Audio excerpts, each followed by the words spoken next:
अध्यक्ष महोदय, मी आपल्याकडे जे फोटो पाठवलेत त्यामध्ये एक प्रश्न विचारायचा राहिला। बीएमसीच्या आउटडोर पॉलिसीमध्ये डिवायडरच्या मध्ये होर्डिंग लावण्यावर बंदी घालण्यात आली आहे। असं असताना सुद्धा माझ्या मतदारसंघात मी आपल्याला फोटो पाठवलेत, फ्लायओव्हरवर मध्ये एलईडी स्क्रीन उभे केले गेलेत। या एलईडी स्क्रीनवर इतके ब्राईट होर्डिंग आणि इतके ब्राईट ॲडव्हर्टाइजमेंट चालतात की ड्रायव्हिंग करताना ड्रायव्हरचं लक्ष विचलित होतं, उद्या ॲक्सिडेंट घडू शकतात।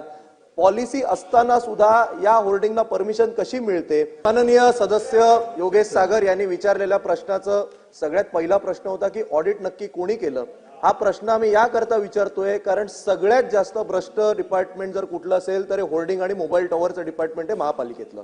फार डीएमसी पर्यंत सगळे हप्ते घेतात आणि कुठलंही स्ट्रक्चरल ऑडिट झालेलं नाही त्यामुळे हा माझा आपण या अधिवेशन काळातच हे तुम्ही स्ट्रक्चरल ऑडिटचं सगळं जो काही आहे तो पटलावर ठेवणार का, हा पहिला प्रश्न। दुसरा प्रश्न, घाटकोपरच्या घटनेनंतर बीएमसीनी आउटडोर पॉलिसीची ड्राफ्ट पॉलिसी जाहीर केली। आज ऑगस्ट महिन्यामध्ये ती ड्राफ्ट पॉलिसी जाहीर केल्यानंतर आतापर्यंत गेल्या 8 महिन्यामध्ये ती ड्राफ्ट आउटडोर होर्डिंग पॉलिसी ही फायनलाइज का करण्यात आली नाही, हा माझा दुसरा प्रश्न। माझा तिसरा प्रश्न, या ड्राफ्ट आउटडोर पॉलिसीमध्ये असं सांगण्यात आलं होतं की मी काही फोटो माझ्याच विधानसभा मतदारसंघातले होर्डिंगचे आणलेले ते मी अध्यक्ष तुम्हाला पाठवतो। बिल्डिंग लाईनच्या बाहेर जर कुठले होर्डिंग असतील तर ते निष्कासित करण्यात येतील, हे मी फोटो आणलेत। बिल्डिंग लाईनच्या बाहेर बिल्डिंगच्या चारी बाजूनी होर्डिंग उभारलं गेलंय, कोणतीही कारवाई झालेली नाही।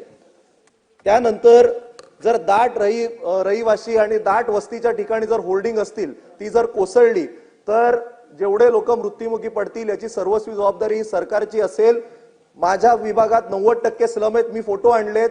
त्या संदर्भात ही होर्डिंग का काढण्यात आली नाही, हा माझा प्रश्न। मी असे अनेक फोटो आणलेले आहेत अध्यक्ष महोदय, मी सगळे आपल्याला पाठवतो, हे कृपया आपण मंत्री महोदयांना द्यावे। त्या संदर्भात काही करण्यात का आलं नाही। आणि माझा शेवटचा स्पेसिफिक प्रश्न, बीएमसीनी गेले 3 वर्ष अनेक वेळेला फुटपाथ पॉलिसी आणलेली आहे। त्या फुटपाथ पॉलिसीमध्ये सांगतात की फुटपाथवरच्या सगळ्या एन्क्रोचमेंट आम्ही काढू।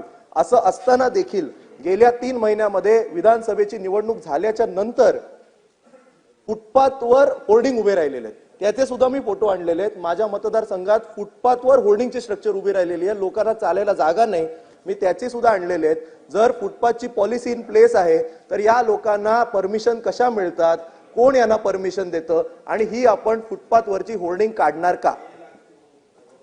अध्यक्ष महोदय, सन्माननीय सदस्य वरुण सरदेसाईजींनी जो मुद्दा या ठिकाणी मांडला की याचं ऑडिट नक्की कोण करतं, त्याच्यामध्ये रेल्वे लाईन आणि बीएमसीच्या हद्दीतील होल्डिंग अशा पद्धतीची 2 होल्डिंग आहेत आणि त्याच्यामध्ये रेल्वेची एजन्सी जी आहे ती रेल्वेच्या हद्दीतल्या सगळ्या होल्डिंगचं ऑडिट करतं आणि महानगरपालिकेच्या काही यंत्रणेमार्फत ही आपल्याला स्ट्रक्चरल ऑडिट केली जातात।